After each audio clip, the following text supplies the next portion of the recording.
السلام علیکم ناظرین، میں طارق اسماعیل ساگر آپ کی خدمت میں کچھ نئے اور تلخ حقائق کے ساتھ، ایسے حقائق جو دنوں میں حالات کا پانسا پلٹ سکتے ہیں۔ دیکھیے، ہمارے ارد گرد زندگی میں چھوٹے چھوٹے بعض ایسے حادثات ہوتے ہیں جن کو ہم کنسیڈر تو نہیں کرتے، لیکن کچھ ہی عرصے بعد ہمیں پتہ لگتا ہے کہ یہ جو فلاں چھوٹا واقعہ ہوا تھا اس کے تو بہت بڑے نتائج مرتب ہو گئے ہیں۔ ناظرین کرام، کہا جاتا ہے کہ فتح کے تو بہت دوست ہوتے ہیں، شکست کا کوئی یار نہیں ہوتا۔ جب تک تو ہندوتوا کا فلسفہ چل رہا تھا، مسلمانوں کو یہ مار رہے تھے، سنیچنگ کر رہے تھے، ان کے گھر بار لوٹ رہے تھے، سکھوں کے خلاف، دلت کے خلاف، جتنی مائنورٹیز ہیں ان کے خلاف جو انہوں نے اپنا ایجنڈا بنایا ہوا تھا اور یہ بھارت میں رام راجیہ قائم کرنے جا رہے تھے، تب تک تو سب اچھا تھا۔ انڈین پرائم منسٹر کو اجیت ڈوال جو ان کا سیکورٹی ایڈوائزر ہے، ان کا بڑا ڈنکا بج رہا تھا، اور پین جنرل بپن راوت جو پہلے ان کے چیف آف آرمی اسٹاف تھے، جس کے بعد انہوں نے، چونکہ انڈیا میں یہ رواج نہیں ہے، ابھی ایسی کوئی مثال نہیں ہے کہ ایکسٹینشن دی جائے اس کو، اپنے کمانڈر ان چیف کو، تو انہوں نے ان کو ایکسٹینشن تو نہیں دی، لیکن ڈیفنس سیکٹری کے نام سے ایک نیا ڈپارٹمنٹ کھول دیا۔ اب صورتحال یہ ہے کہ بپن راوت چونکہ مسٹر مودی کے بہت پرسنل فرینڈ ہے، اور انہوں نے یہ والا جو الیکشن ہے نا جس میں ابھی یہ دوسری مرتبہ آئے ہیں، یہ سارا انڈیا کا میڈیا جانتا ہے کہ اس کو جتانے میں بپن راوت کا بنیادی کردار تھا۔ اس نے فوج کے ذریعے یہ الیکشن جتوایا ہے، اور بالکل اس طرح جتوایا ہے جس طرح پاکستان میں ہم کہتے ہیں کہ جی اسٹیبلشمنٹ کا بڑا اہم کردار رہا ہے۔ تو یہ باقاعدہ اسٹیبلشمنٹ کی کوئی مثال اگر انڈیا میں ملتی ہے تو بپن راوت کی ملتی ہے، یہ ان کے بڑے پرسنل فرینڈ ہیں۔ اچھا، یہ جو اب واقعہ ہوا ہے نا جی، یہ لداخ والا، اس نے معاملات بڑے بگاڑ دیے ہیں انڈیا میں۔ انڈیا اس پورے معاملے کو ہولڈ کر رہا تھا بپن راوت اور اجیت ڈوال، یہ مودی کا چونکہ بہت نزدیک ہے۔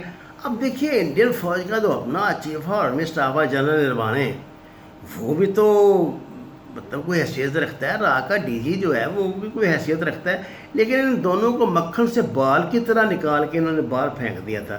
اب جب یہ لداخ میں چائنیز فوج آئی ہے اور جو درگت بنی ہے انڈیا کی، یہ تو سارے آپ کو پتہ ہی ہے، جو ان کے سپاہی انہوں نے خالی ہاتھوں سے مارے ہیں یا کیا ہے کچھ۔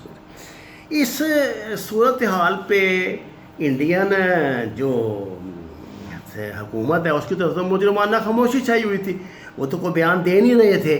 اس کی وجہ یہ تھی کہ اجیت ڈوال اور اس نے بپن راوت نے یہ بریف کیا تھا اس کو، اپنا مودی کو، کہ وہ تو ایک زمین پر نہیں آئے، وہ تو جو ڈسپیوٹیڈ ایریا ہے نا وہیں پر ہیں کوئی۔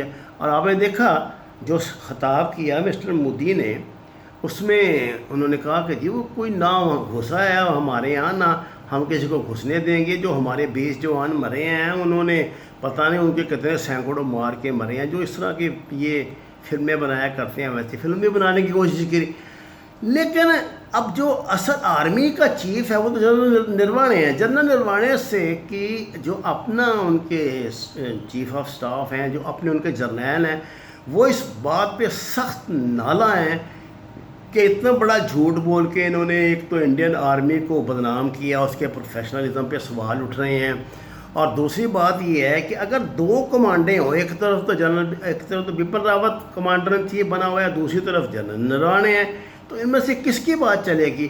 ظاہر ہے اب آپ کو حیرت ہوگی کہ لداخ میں جتنی جنگی پالیسی یا اسٹریٹجی ترتیب دی گئی ہے، یہ اجیت ڈوال اور بپن راوت نے مل کے ترتیب دی ہے، کیونکہ ان کو اپنے پرائم منسٹر کی طرف سے فری ہینڈ ملا ہوا ہے، اور جنرل نروانے بیچارہ پابند ہو کر بیٹھا ہوا ہے۔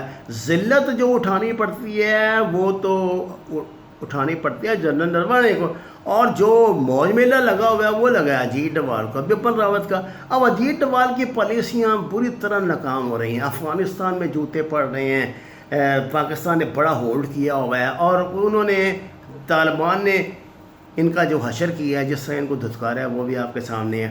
ان حالات میں یہ بات سمجھ سے بالا تر ہے کہ وہ کس طرح سروائیو کرتے ہیں، لیکن اب یہ بڑا چلاک آدمی ہے یہ جو اجیت ڈوال ہے نا، اس نے پرائم منسٹر کو اس طرح قابو کیا ہوا ہے کہ وہ جیسے نا چھپکلی ایک نام و منہ میں نام و اگل سکتا ہے نہ نگل سکتا ہے، یہ اس کی مجبوری ہو گئی ہے۔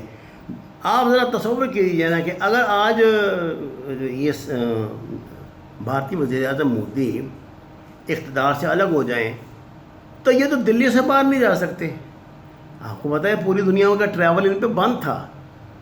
یہ ایک کریمنل آدمی ہے، اس کا جو ہے وہ جو اس کا انٹیریئر منسٹر ہے وہ تڑی پار تھا، امیت سنگھ۔ تڑی پار آپ جانتے ہیں نا، وہ بدماش جن کو اپنے علاقے میں آنے کی اجازت نہیں ہوتی، یہ تو گنڈے بدماش لوگ تھے۔ یہ آ گئے بیوقوف بنا کے اینٹی مسلم پروپیگنڈے پہ، اینٹی پاکستان پروپیگنڈے پہ، یہ اس کو اپنا انہوں نے بیانیہ بنا کے تو بیوقوف بنایا انڈین عوام کو۔ تو اب ان کو لینے کے دینے پڑ گئے ہیں، جو ان کو پٹ کی پٹائی جو لداخ میں ہو گئی ہے، اس کے بعد سے اب آپس میں اختلاف بڑھ گئے۔ اب دوسری طرف دیکھ لیں فوج کے اندر کیا ہو رہا ہے۔ پالیسی تو بپن راوت اور اجیت ڈوال کی چلتی ہے، اوپر نمائشی بٹھایا ہوا ہے جنرل نروانے کو، اور صورتحال یہ کہ سکھوں نے انکار کر دیا لڑنے سے، گورکھوں نے انکار کر دیا لڑنے سے، کل کو کوئی اور بھی کر دے گا۔ بہار یہ کہیں گے کہ ہم کوئی مطلب صرف جوتے کھانے کے لیے پیدا ہوئے ہیں کہ جہاں مروانا ہو ہمیں آگے کر دیتے ہیں یا کچھ کر دیتے ہیں۔ تو یہ بڑی ٹینشن پڑ گئی ہے اب انڈین آرمی میں۔ اور یہ دیکھ لیں نا آپ، کچھ دنوں تک نا یہ جو چوکڑا ہے نا، یہ راجناتھ سنگھ، جنرل نروانے، اجیت ڈوال، بپن راوت اور D G I S I کا، ان میں سے لوگ آگے پیچھے ہوں گے۔ جس طرح کی عین ممکن ہے جنرل نروانے جو ہے وہ استعفیٰ دے جائے، کیونکہ کوئی جنرل اتنی ذلت تو نہیں نا برداشت کرتا جتنی وہ بیچارے کو برداشت کرنی پڑ رہی ہے۔ اور بپن راوت جو ہے وہ بضد ہے کہ وہ 5-4 سال اور ابھی آرمی کو چلائے گا۔ تو ناظرین اس طرح کی صورت حال ہے ان کی آرمی میں کے درمیان۔ اس وقت ایک کمزور آرمیت، ان کا مرال ان کا ختم ہو چکا ہے، اور حالات ایسے ہیں جس میں ان کا سروائیول مشکل نظر آتا ہے۔ اکانومی تباہ ہو چکی ہے، رہی صحیح کسر اس نے پوری کر دی ہے کرونا نے۔ اس میں تو بڑے بڑوں کی ایسی تیسی کر دی، انڈیا کس گنتی میں ہے۔ تو اب چائنا اس کے سر پہ آ کر بیٹھ گیا ہے، ادھر سے نیپال، ادھر سے بھوٹان، ادھر سے بنگلہ دیش، سری لنکا کا پہلے آپ کو پتہ ہے۔ یہ کیا کریں گے؟ میری تو یہ بات سمجھ سے بالا تر ہے کہ، اور اس ساری صورتحال کا ذمہ دار کون ہے؟ اجیت ڈوال اور بپن راوت۔ اب دیکھیے اگلے کچھ دنوں میں کیا سامنے آتا ہے، لیکن جو کچھ بھی آئے گا وہ انڈین آرمی میں مزید جوڑ توڑ کا باعث بنے گا۔ وما علینا الا البلاغ المبین۔ درخواست ہے ناظرین قرآن سے ٹوٹا ہوا رابطہ بحال کریں، جتنی بھی جگہ گھر میں میسر اس پہ سبزیاں اگائیں، پھلدار سایہ دار شجر لگائیں، اور ہمارے چینل کو سبسکرائب کریں۔ آپ کا بہت شکریہ۔